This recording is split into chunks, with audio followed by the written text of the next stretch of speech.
Assalamualaikum warahmatullahi wabarakatuh. Al-Fatihah ila ruhi sayyidina wa habibina wa syufina wa qurrati a'yunina maulana Muhammadin sallallahu alaihi wasallam, thumma ila ruhi abaihi wa ikhwanihi minal anbiya'i wal mursalin wa li kulli minhum was-sahabati ajma'in, thumma ila ruhi jami sadatina al-alawiyyin wal a'immatil mujtahidin wal ulama'il amilin wa sufiyatil muhaqqiqin wa innama kanu halat arwahum min syarikil ardi ila maghribiha wa nakhusu khususan ila ruhil ustadil azam al-baqir al-muqaddam Muhammad ibn Ali Ba'alawi wa usul afrad summa ila ruhi sayyid Ali al-Sayyid Ali sahabat darab Sayyid Muhammad Maulid Dawila wa Sayyid Abdurrahman Sagafa wa walad summa ila Syekh Habib Bakar As-Sakran wa Syekh Umar Mukhdar wa ikhwanihi ma summa ila ruhil Habib Abdullah bin Abi Bakar Al-Aidus wal Habib Husain bin Abdullah Al-Aidus wa Syekh bin Abdullah Al-Aidus wa Syekh Ali bin Abi Bakar Sakun wal Habib Abdurrahman Syekh Ali wal Habib Ahmad bin Abdurrahman Syekh bin Abdullah summa ila Syekh Abi Bakar bin Salim wal Habib Husain bin Syekh Abi Bakar bin Salim wal Habib Umar bin Abdurrahman Al-Attas Syekh Ali bin Abdullah Baras wal Habib Husain bin Umar bin Abdurrahman Al-Attas summa ila Habib Abdullah bin Ali Al-Haddad wal Habib Hasan bin Abdullah bin Ali Al-Haddad wal Habib Ahmad bin Hasan bin Abdullah bin Ali Al-Haddad summa ila Habib Ahmad bin Zain Al-Habashi wal Habib Ja'far bin Ahmad bin Zain Al-Habashi wal Habib Ahmad bin Umar Al-Hind wal Habib Ahmad bin Umar bin Sumaid summa ila Habib Ali bin Hasan Al-Attas wal Habib Ahmad bin Hasan Al-Attas bin Muhammad wal Habib Abu Bakar bin Abdullah bin Talib Al-Attas wal Habib Muhammad bin Salih Al-Attas summa ila Habib Abdullah bin Hasan bin Tahir Al-Habib Abdullah bin Umar bin Yahya wal Habib Hasan bin Salih Al-Bahr wal Habib Idris bin Umar Al-Habashi wal Habib Ali bin Muhammad Al-Habashi wal Habib Husain bin Muhammad Al-Habashi summa ila Habib Abdullah bin Umar Al-Shatir wal Habib Salim bin Abdullah bin Umar Al-Shatir wal Habib Hasan bin Abdullah bin Umar Al-Shatir wal Habib Mahdi bin Abdullah bin Umar Al-Shatir wal Habib Abu Bakar bin Abdullah bin Umar Al-Shatir summa ila Habib Abdurrahman Al-Mashhur wal Habib Abi Bakar bin Abdurrahman Al-Mashhur Habib Ali bin Abdurrahman Al-Mashhur wal Habib Ali bin Shahab wal Habib Muhammad bin Ali bin Shahab wal Habib Abdullah bin Muhammad bin Ali bin Shahab wa jami' masyayikhina fid din wa masyayikh hadhihi al-baldati ajma'in wa mu'atina wa mu'atil muslimin ajma'in wa jami' malaikatil muqarrabin wa awliya'il fil kawn ajma'in an Allah ya'li darajatin fil jannah wa ayyuda alaina min barakatihim wa asrarihim wa anwarihim wa ulumihim fid din wa dunya wal akhirah wa la hadhihi an-niyyah wa li kulli niyyatin salihah wa ila hadratin nabi Muhammadin sallallahu alaihi wasallam bisirril Fatihah. A'udzu billahi minasy syaithanir rajim. Alhamdulillah. Iyyaka na'budu wa iyyaka ihdinas siratal mustaqim. Siratal ladzina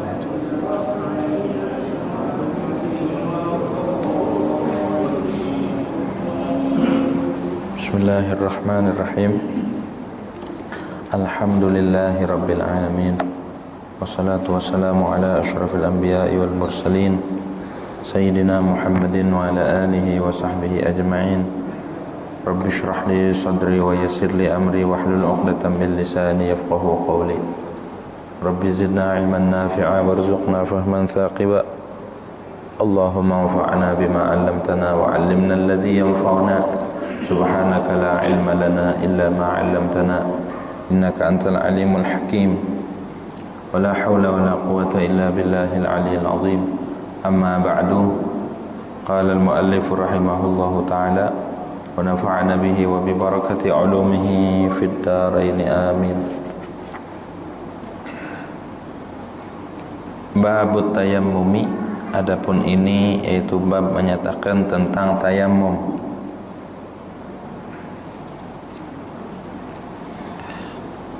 La yasihhu tayammumu bi syai'in min ajza'il ardi illa bit-turabil khalisil tahiril ladzi lahu ghubarun bi syarti ay yanqulahu walau minal hawa ila akhir. Babut tayammum, adapun ini bab menyatakan tentang tayammum. Tayammum itu masdar dari tayammama ya tayammamu tayammuman. Wa mutayammimun wa dzaka mutayammamun tayammam la tatayammam mutayammamun mutayammam. Masdarnya itu masdar dari fi'il madi tayammama. Apa arti tayammum? Tayammum itu secara bahasa adalah al-qasdu. Secara bahasa adalah al-qasd, bermaksud. Itu namanya tayammum. Gitu tuh. saya mau tayamum ke Jakarta. Tuh secara bahasa saya mau nuju Jakarta. Saya mau tayamum ke Bandung. Apa yang jauh-jauh tayamum ke Bandung? Tayamum secara bahasa itu adalah menuju, bermaksud.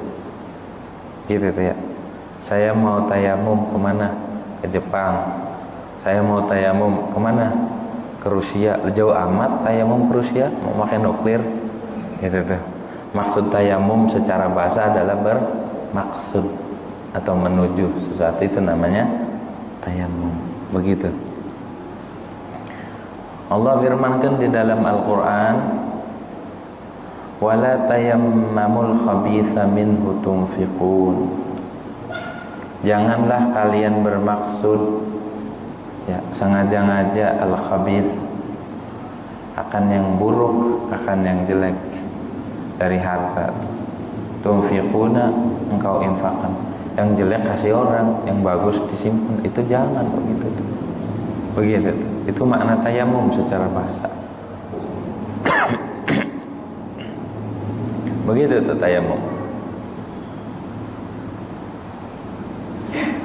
Terus secara syarak dalam fikih apa tayamum itu? Tayamum itu secara syariat wa syar'an isalut turab ilal wajhi wal yadaini bi syara'it ta'ti. Tayamum itu adalah menyampaikan debu kemana? Ke wajah dan dua tangan. Itu namanya tayamum. Tapi bisyara itu ta'ti, dengan syarat-syarat tertentu yang akan disebutkan. Itu namanya tayamum. Tayamum ini pengganti wudu. Pengganti wudu dan mandi. Tayamum ini.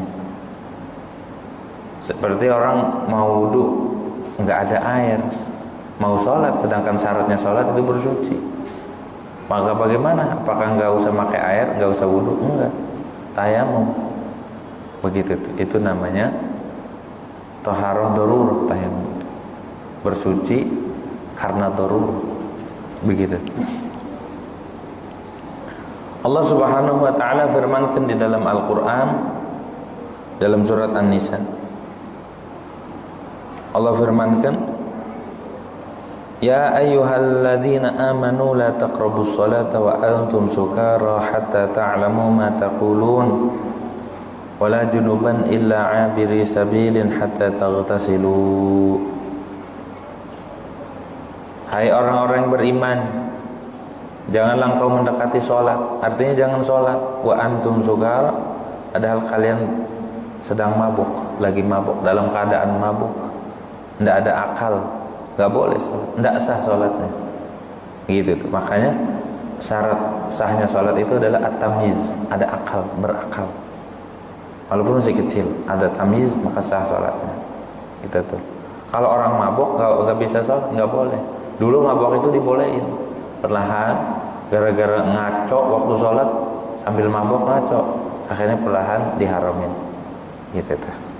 Wa antum sukara hatta ta'lamu ma taqulun, sehingga kalian tahu apa yang kalian ucapkan. Artinya sehingga sadar. Kalau udah sadar baru boleh. Tuh. Wala junuban, juga enggak boleh kita salat ay hala kaunikum junuban. Juga enggak boleh salat dalam keadaan kalian sedang junub. Udah dibahas kemarin bab mandi junub. Enggak boleh salat. Ya, nggak boleh masuk masjid illa abiri sabil, kecuali cuma lewat doang, maka nggak apa-apa. Netep di masjid nggak boleh. Hatta taghtasilu, sehingga kalian suci dan mandi. Udah suci, bagaimana caranya bersuci? Kalau orang haid itu berhenti, orang nifas itu berhenti. Kalau orang yang nggak haid nggak nifas kayak laki-laki junub, itu ketika mandi.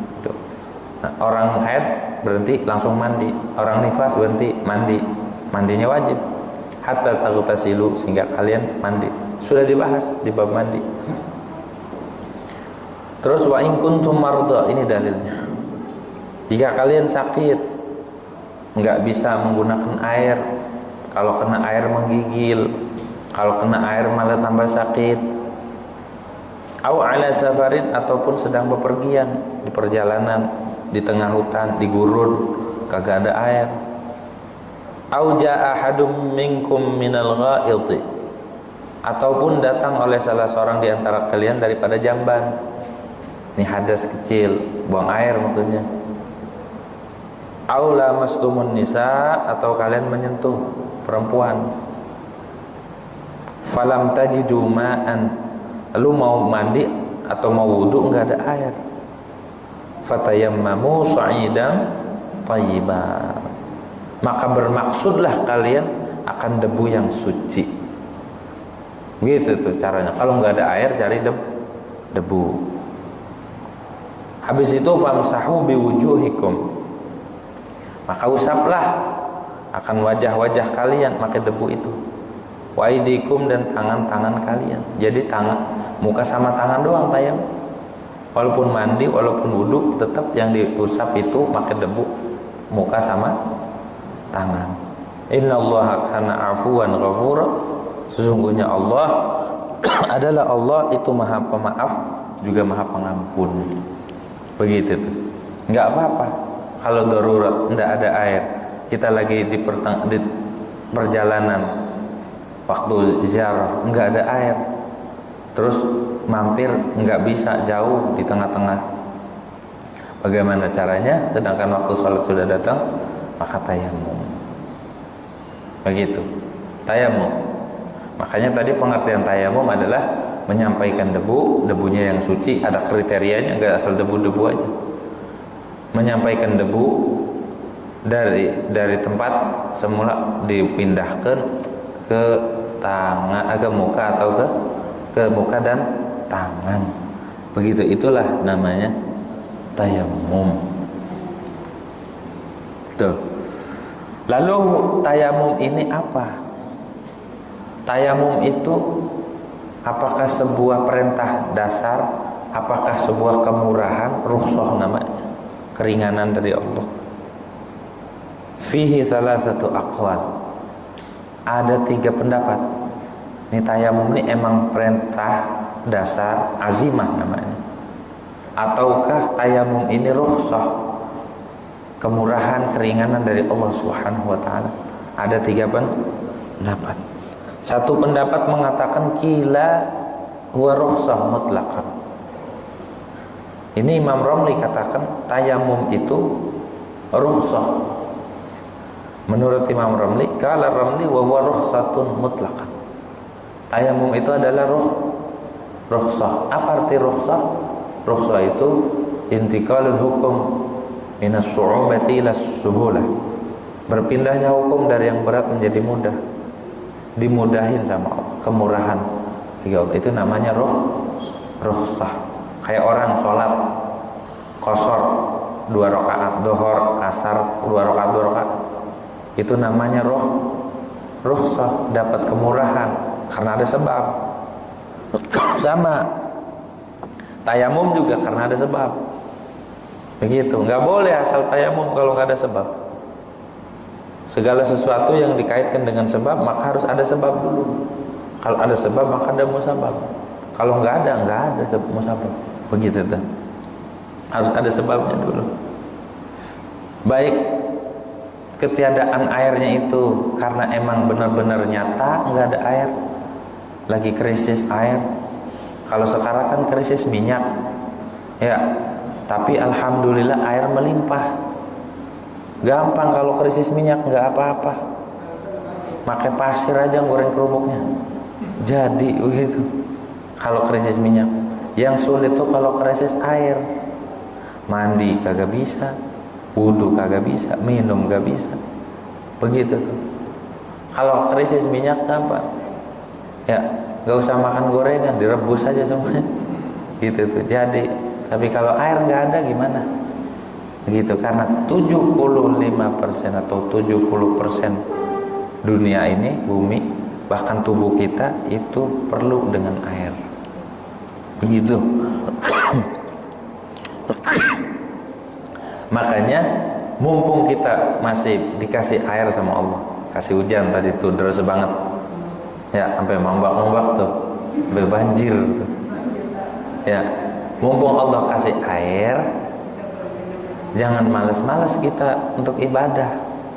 Itu air nikmat daripada Allah Subhanahu wa taala. Begitu tuh, nikmat daripada Allah. Jangan malas buat ibadah. Itu maknanya, tuh gua kasih air, tau. Nanti perlu wudu, tuh kasih air gratis. Tidak perlu kita turunin air dari langit. Tidak perlu manggil pawang hujan. Tidak perlu, turun sendiri gitu tuh. Bahkan tadi pada neduh ketakutan, gitu tuh ya. Saking banyaknya air, gitu. Jadi ini rukhsah tayamum. Baik, tidak ada airnya itu karena hissi, secara hissi itu memang secara nyata nggak ada air. Au syar'iyan ataupun secara syarak. Mana contoh hukumnya tidak ada secara syarak? Orang sakit nggak bisa gunain air, itu namanya faqad syar'i. Tidak ada air, dianggap tidak ada menurut syarak. Ada air tapi butuh buat minum, kan itu ada air ya, itu namanya faqdun syar'i. Begitu tuh, tidak ada air secara syarak, dianggap nggak ada air. Kayak orang di kapal laut, boleh nggak tayamum? Kan laut itu airnya banyak, boleh tayamum kalau nggak ada timba, nggak ada alat buat ngambil, ataupun takut kalau ngambil takut jatuh dimakan apa itu hiu ya, atau takut tenggelam kayak artis apa itu yang tenggelam yang meninggal, artis Thailand tuh kelelep gitu tuh, takut ya kalau saya wudhu di mana di laut saya tenggelam nih, udah tayamum gitu tuh. Padahal air ada, dihukumkan tidak ada air secara syariat, begitu tuh. Yang kedua, pendapat kedua, tayamum itu adalah azimah. Apa itu azimah? Perintah dasar, emang udah diperintahin, bukan rukhsah itu, azimah. Azimah itu ya emang dari awal udah diperintah. Wabihi jazama Syekh Abu Hamid. Dan dengan pendapat ini menetapkan oleh Syekh Abu Hamid. Kata Abu Hamid, bukan rukhsah tayamum, emang perintah Allah langsung, azimah. Bukan perpindahan dari hukum yang berat ke yang ringan, enggak. Emang perintah dasar itu tayamum. Itu namanya azimah. Gitu. Pendapat yang ketiga tafsil. Yang ketiga tafsil.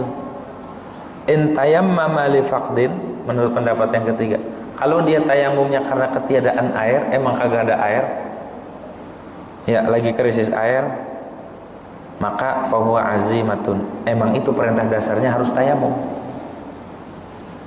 Tapi kalau tayamumnya karena udzur, kayak sakit, in tayammama li udhrin fahuwa rukhsah, maka tayamum ini menjadi rukhsah, kemurahan dari Allah Subhanahu wa taala. Tuh, jadi ada tiga pendapat ya. Pertama mengatakan tayamum itu adalah rukhsah, wa alaihil aktsarun. Atas pendapat ini kebanyakan para ulama mengatakan tayamum adalah rukhsah. Yang kedua mengatakan tayamum itu dikatakan azimah, emang perintah dasar, diperintah sama Allah Subhanahu wa taala suruh tayamum. Itu diperkuat, diteguhkan oleh Imam Abu Hamid Al-Isfirain. Yang ketiga tafsil, kalau tayamumnya karena ketiadaan air, maka dikatakan azimah. Kalau tayamumnya karena udzur, maka dikatakan rukhsah. Begitu tuh ya. Itu tayamum. Orang kalau tayamum batal kalau ada air. Misal tadi tayamum pas itu hujan, batal. Tayamum ada bayangan ada air aja batal. Jadi lagi tayamum dia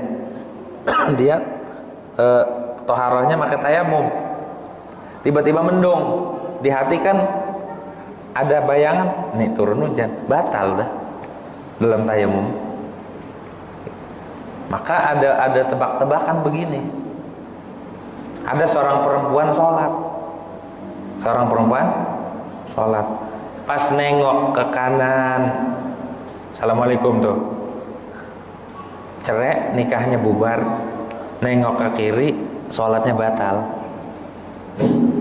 Kasihan amat nih perempuan Malang. Nengok ke kanan, pernikahannya bubar. Nengok ke kiri, assalamualaikum, sholatnya batal. Ada tuh tebak-tebakan begitu. Ulama iseng amat ya bikin tebakan begitu. Bagaimana jawabannya? Ini perempuan, suaminya hilang. Suaminya hilang. Bukan 3 kali lebaran 3 kali puasa. Bang Toyib itu mah. Ini hilang. Hilangnya itu sampai diputuskan sama hakim, ini udah meninggal.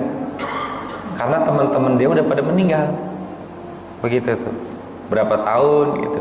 Hingga kalau sudah ditetapkan meninggal, dia iddatul wafat, udah itu boleh nikah lagi sama yang lain. Nikah dah tuh.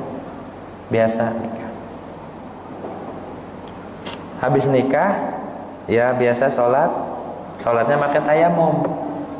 Nggak ada air, yang di perjalanan, dapat suaminya dari mana? Gitu, sampai wudunya nggak pakai air. Begitu tuh ya. Habis itu sholat, pas nengok ke kanan, suami awal datang. Assalamualaikum. Wah, si abang datang, si abang ganteng datang. Maka pernikahan yang kedua ini bubar karena dia belum meninggal ternyata. Pas nengok ke kiri, ada air, ada hujan sebelah kiri atau ngelihat banjir, maka batal sholatnya karena tayamumnya batal. Jadi tuh surahannya tuh ya, ada perempuan sholat, nengok kanan pernikahannya bubar, nengok kiri sholatnya batal. Bagaimana jawabannya? Tuh jawabannya begitu tuh, jawabannya itu ulama yang bikin tebakan begitu tuh, ulama biar mempertajam akal. Tuh tayamum ini termasuk daripada khususiat kita umat Nabi Muhammad sallallahu alaihi wasallam. Umat dulu nggak boleh tayamum. Umat Nabi Muhammad ini tayamum jadi khususiat buat umat Nabi Muhammad. Bi khilafi man qablana minal umam. Berbeda dengan umat terdahulu sebelum kita. Fa innahum kanu la yusalluna fis safar. Mereka kalau lagi perjalanan nggak boleh sholat kalau nggak ada air. Balkanu yaqduna shalah idza raja'u. Tapi mereka mengqadha salat kalau udah pulang. Kalau lagi perjalanan enggak boleh salat umat terdahulu. Kenapa? Karena enggak ada air kan? Enggak boleh tayamum. Enggak ada zaman dulu. Zaman umat terdahulu enggak ada tayamum.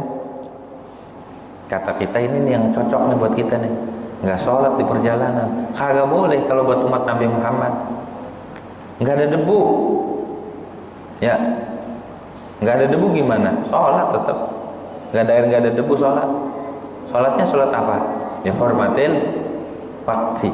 Untuk menghormati waktu. Karena udah masuk waktu, nggak bisa. Kiblatnya nggak tahu, sholat aja udah. Begitu tuh. Pakaiannya najis. Kalau pakaiannya najis dibuka. Nggak apa-apa sholat telanjang kalau pakaian najis. Begitu tuh.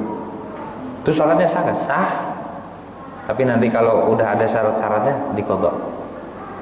Walaupun gerakannya susah kayak di mobil, di bis, udah masuk waktu tapi masih jalan gimana?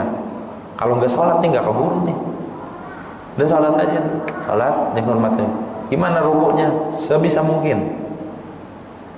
Itu namanya sholat dihormatin waktu, untuk menghormati waktu. Begitu pentingnya ibadah sholat 5 waktu. Bahkan zaman dulu, zaman Rasulullah SAW, sampai dalam perang pun harus sholat. Nah perang ngadepin musuh, nyawa taruhannya, waktunya sholat. Sholat khauf namanya. Sholat khauf. Kalau sudah kecamuk, udah tempur, maka sholatnya syiddatul khauf. Gimana aja caranya udah. Begitu tuh. Sampai segitunya sholat. Lah kita mah ndak ada perang, ya kan? Terus air melimpah, badan sehat, semuanya waktu ada, masjid enak, adem, segala macam. Kagak ada yang sholat, keterlaluan. Begitu tuh, keterlaluan gitu. Semuanya enak, tapi kagak mau. Wudu ada airnya, mandi ada airnya, semuanya enak. Begitu. Cuma kita kenapa tidak bisa sholat? Hati kita nggak ditarik sama Allah. Rugi nggak? Rugi. Misalkan presiden bagi-bagi sembako, dipanggil orang sini, orang kompleks sini dikasih. Kita nggak dapat kupon dari Pak Presiden. Gimana perasaannya? Hah? Ngamuk-ngamuk ya? Ngamuk-ngamuk. Lah ini sholat ini panggilan dari Allah. Tapi kita nggak sholat biasa aja. Timbang kagak dapat sembako, dia ngomel-ngomel, ngamuk-ngamuk, berantem sama RT, gitu tuh. Tapi giliran kagak sholat, kagak ada yang merasa menyesal. Giliran ketinggalan waktu sholat, tidak ada sedikit pun yang ada penyesalan, begitu ya. Tuh beda kan kita mah, beda begitu tuh. Giliran minyak goreng ngantri, giliran sholat dipanggil aja kagak ngantri, gitu tuh ya. Dipanggil aja kagak ngantri. Andai kata kita umumin sebelum adzan di masjid, assalam, ada pembagian minyak goreng, ngantri habis itu, begitu tuh. Tapi giliran Allahu Akbar, Allah, nanti dulu dah, gitu ya, gitu, beda udah. Di situ tuh nunjukin keyakinan kita kepada Allah Subhanahu wa ta'ala, begitu. Wa kanu idza faqidul ma' la yusallun. Umat-umat terdahulu kalau nggak ada air nggak sholat. Hatta yajidu, sampai ketemu air baru boleh sholat. Wa yaqdu ma fatahum, terus diqadha yang luput. Wa la yusalluna bitayammum, dan mereka kagak sholat dengan menggunakan tayamum bersucinya. Enggak, itu ulama-ulama dulu, umat-umat terdahulu itu kalau sholat harus pakai air, nggak boleh pakai debu, begitu tuh.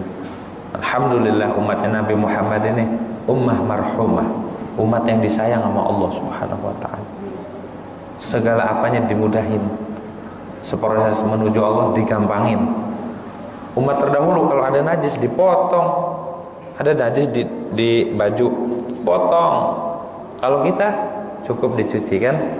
Oh Masya Allah, kita itu disayang banget sama Allah Subhanahu wa ta'ala, dimudahin semuanya. Tahu kita ini umat-umat yang lemah, sholatnya juga cuma 5 waktu, nggak 50 waktu. 50 waktu dulu nawar, Nabi Musa nawar, bukan Rasulullah.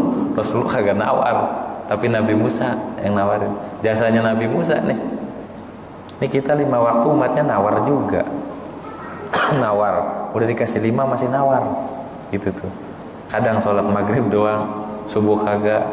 Kadang isya, subuh kagak, gitu. Masih nawar, gitu tuh ya. Masya Allah, kita ya belum merasakan kelazatan dengan Allah Subhanahu wa ta'ala. Beda dengan umat-umat, dengan ulama-ulama dahulu ya, dengan para pendahulu kita yang merasakan kelazatan dengan Allah walaupun di perjalanan dia sholat. Semisal kita lihat dengan mata kita guru kita Al-Habib Salim bin Abdullah bin Umar Asy-Syatiri, beliau itu sholat terus di mobil nih, sholat terus, saking lazatnya sholat.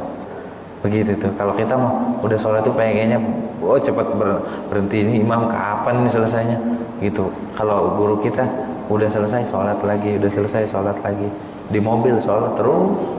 Tuh orang kalau sudah asyik dengan Allah Subhanahu wa ta'ala, dia nggak mau putus sama Allah Subhanahu wa ta'ala.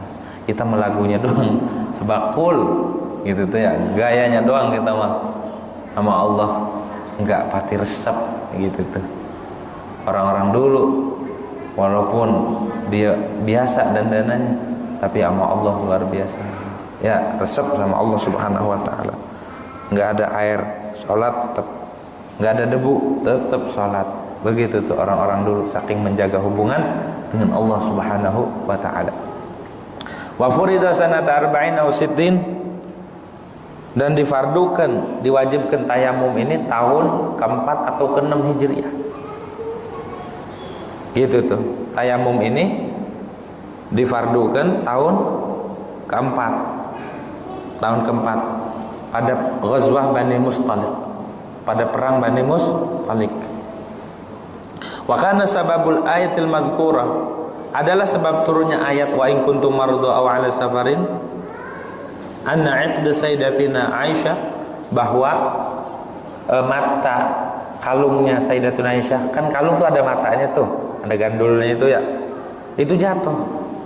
Aisyah radhiyallahu anha inqata'a fi asna'i tariq, terputus kalungnya itu. Fa aqama an-nabiy sallallahu alaihi wasallam was-sahabah 'ala iltimasi. Akhirnya Nabi nyuruh para sahabat cari.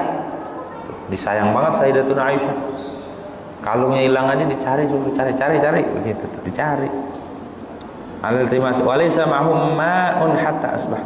Sedangkan Rasulullah habis perang itu beserta para sahabat nggak bawa air sampai subuh. Akhirnya fa'anzalallahu ta'ala ayat tayammum, maka Allah turunkan ayat tayammum, fatayammamu itu ya, fatayammamu sa'idan thayyiban.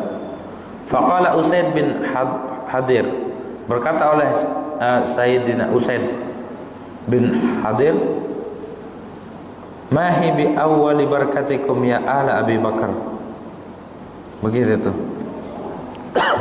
Jadi ayat tayammum ini gara-gara keberkahan Sayyidatuna Aisyah, keluarganya Abi Bakar.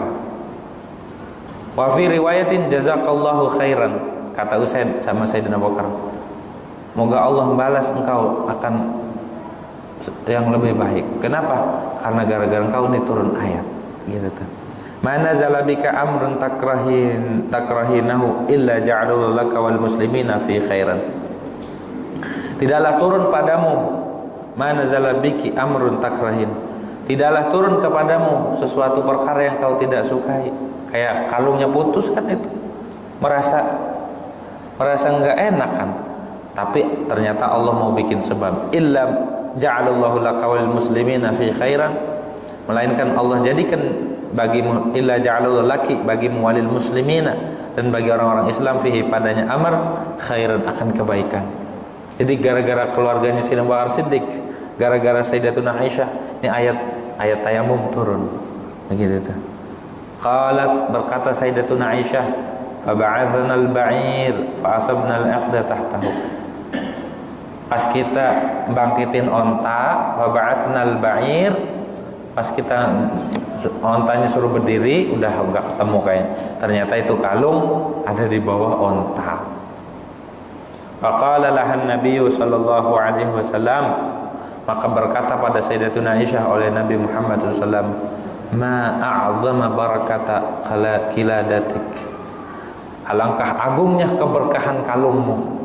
Gara-gara kalungnya Sayyidatuna Aisyah turun ayat, turun Al-Quran, turun perintah tayammum. Itu suatu keberkahan ya.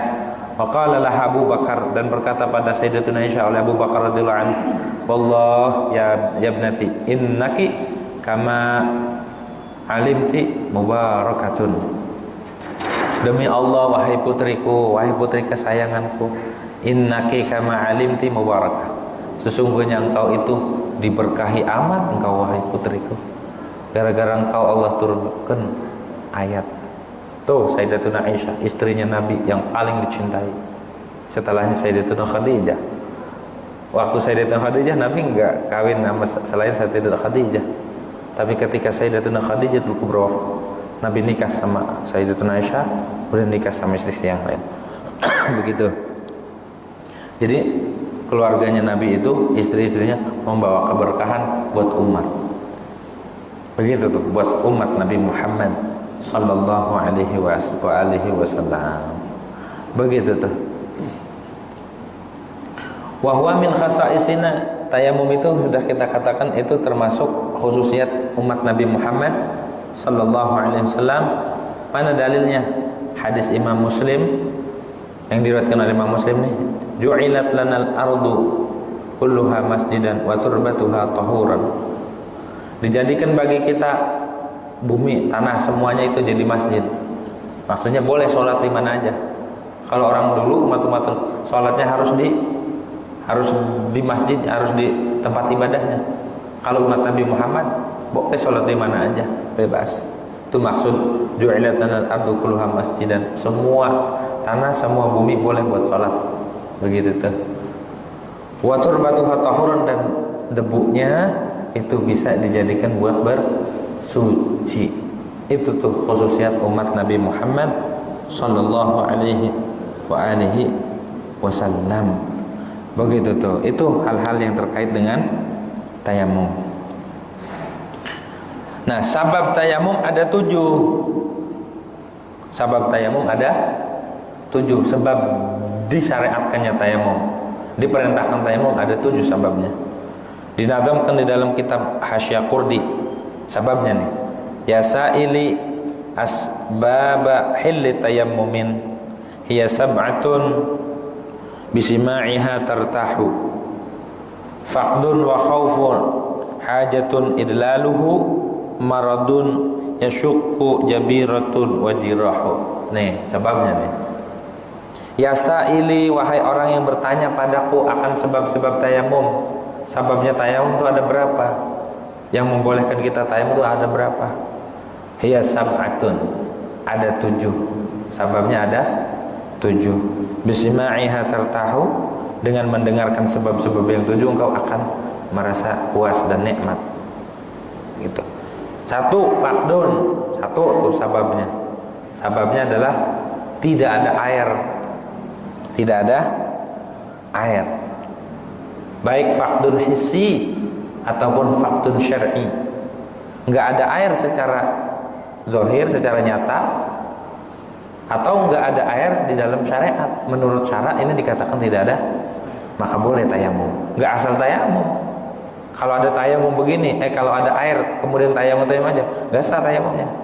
Harus ada sebab dulu. Gitu, harus ada sabab. Yang kedua, wa khaufun, faqdun wa khaufun. Takut menggunakan air. Kalau menggunakan airnya takut jadi mudarat lebih-lebih. Atau ada air, cuma kalau saya ambil air saya dimakan macan nih. Atau ada air, kalau saya tinggal, nih harta saya ada yang ngambil, nih hewan saya ada yang ngambil, atau diri saya ntar dimakan sama macan atau beruang atau singa. Itu namanya khauf. Maka dengan sebab rasa takut itu boleh dia bertayamum. Atau takut menggunakan air, pada takut terjadi sesuatu yang mudarat pada anggota tubuh, maka boleh dia bertayamum. Yang ketiga, hajatun, karena hajat. Ada air cuma dibutuhkan buat apa? Buat minum. Buat minum hewan yang muhtaram. Hewan yang muhtaram itu manusia, terus hewan-hewan peliharaan muhtaram, dihormati. Ada hewan-hewan yang tidak dimuliakan, diantaranya asaibul zani, janda yang berzina, itu ghair muhtaram, tidak dimuliakan. Darahnya itu ama agama dianggap muhdar, sia-sia. Mereka dia kehausan nih dalam Islam ya. Mereka dia kehausan, nggak usah kita kasih air, kita nggak dosa karena darahnya udah sia-sia. Itu namanya at-thayyibuz zani, udah nikah tapi berzina, itu darahnya nggak ada kehormatan sama sekali. Kalau perempuan yang sudah nikah kemudian dia berzina, cara tobatnya adalah dirajam sampai meninggal, disambitin, itu beratnya itu. Sekarang enak, nggak ada yang ngelakuin, ya nggak ada yang menetapkan hukum ini. Jangan salah, kelak di akhirat lebih parah. Itu cara tobatnya begitu tuh. Makanya jangan macam-macam. Udah punya suami, udah punya istri, masih aja main, masih aja jajan. Hati-hati, lebih parah. Nggak dianggap, bahkan dia kehausan minta air, nggak usah kasih. Tega amat, nggak ada tega. Ente kagak sayang sama diri ente. Harusnya dijaga darah ente biar mulia di sisi Allah Subhanahu wa taala. Begitu. Cuma ya kalau mau dekat sama Allah mah, kalau Allah insya'a ghafar wa insya'a azab. Kalau Allah berkehendak diampuni, kalau Allah berkehendak ya udah. Begitu. Cuma secara syariat begitu cara tobatnya. Gitu tuh. Yang kedua, anjing galak. Itu ada air dia punya anjing, anjingnya galak, nggak dianggap itu, nggak usah dikasih air, nggak usah dikasih. Yang ketiga, orang yang meninggalkan sholat. Orang ninggalin sholat muhdar, darahnya itu nggak ada harganya. Tarikus sholat, zani muhsan, kalbul akur, khinzir itu babi itu. Ada hewan peliharaan babi, nggak dianggap airnya, gitu kan. Tadi kan hajatnya buat apa? Buat diri kita atau hewan yang dimuliakan? Yang tidak dimuliakan tadi itu, begitu tuh ya. Yang tadi itu, yang tidak dimuliakan, itu tuh. Atau hajat airnya buat kuah. Orang dulu makannya biskuit, kalau nggak ada air nih, aduh susah ditelannya. Maka itu juga dianggap hajah. Kalau buat nyeduh Indomie gimana? Di perjalanan ada air, tapi butuh buat nyeduh Indomie sama kopi. Apakah itu lil hajah? Indomie kalau dikeremus enak kagak harus pakai air. Udah tayamum aja, airnya buat masak Indomie. Itu tuh di perjalanan, seperti lagi mendaki gunung, kok air secukupnya. Kalau buat wudhu ya gimana masak Indomie? Begitu tuh. Maka udah masak aja. Tayamum wudhu. Itu namanya hajah. Yang keempat, idlal itu melupakan air, dihilangin airnya. Gara-gara dia lupa, gara-gara dia teledor, akhirnya lupa dia naruh air di mana ya. Maka itu salah satu sebab dia boleh tayamum. Idlal, menghilangkan air. Maradun nomor 5, sakit. Ada sakit, itu juga sebab yang membolehkan dia tayamum. Tapi sakitnya yang benar-benar dia nggak bisa menggunakan air. Maradun yasyukku. Jabiratun, yang keberapa ini? Keberapa? 6. 6 itu jabirah. Masalah jabirah yang pernah kita sampaikan di sini waktu bab wudu. Masalah jabirah, masih ingat apa enggak itu? Masalah luka yang diperban, kan nggak kena air, wudunya nggak sah. Tayamum juga tetap harus dibuka. Tayamum juga jangan ditayamumin di perban, kagak bisa. Tayamum harus di anggota, tangan, perban bukan tangan. Kayak yang sekarang terjadi itu corona, mayat ditayamumnya dikira tayamumnya di muka, ternyata tayamumnya di plastik, ya kagak sah. Tayamum harus di anggota. Tayamum itu, ini mayat itu ditayamum. Di mana tayamum? Pas kita lihat di videonya, udah dibungkus mayatnya, ditayamumin maka debu. Lah ini yang bego siapa? Begitu. Makanya ngaji, kasihan mayat. Udah itu disolatin doang. Kagak sah disolatinnya. Syaratnya nyolatin mayat harus sudah suci mayatnya. Bagaimana suci? Udah dimandiin atau tayamum? Nah ini mandiin kagak, tayamum juga begitu. Disolatin. Itu sholatnya apa? Kalau dia sholatnya niat nyolatin mayat yang kagak dimandiin, kagak tayamumin, nyolatin itu, maka sholatnya kalau sengaja itu haram, dosa. Jadi sama aja, yuk kita tambahin dosa yuk si mayat nih. Nah terus gimana? Syarat nyolatin itu harus suci mayatnya. Ini nggak dimandiin, nggak ditayamumin. Siapa yang salah? Siapa ada yang nguburin tuh?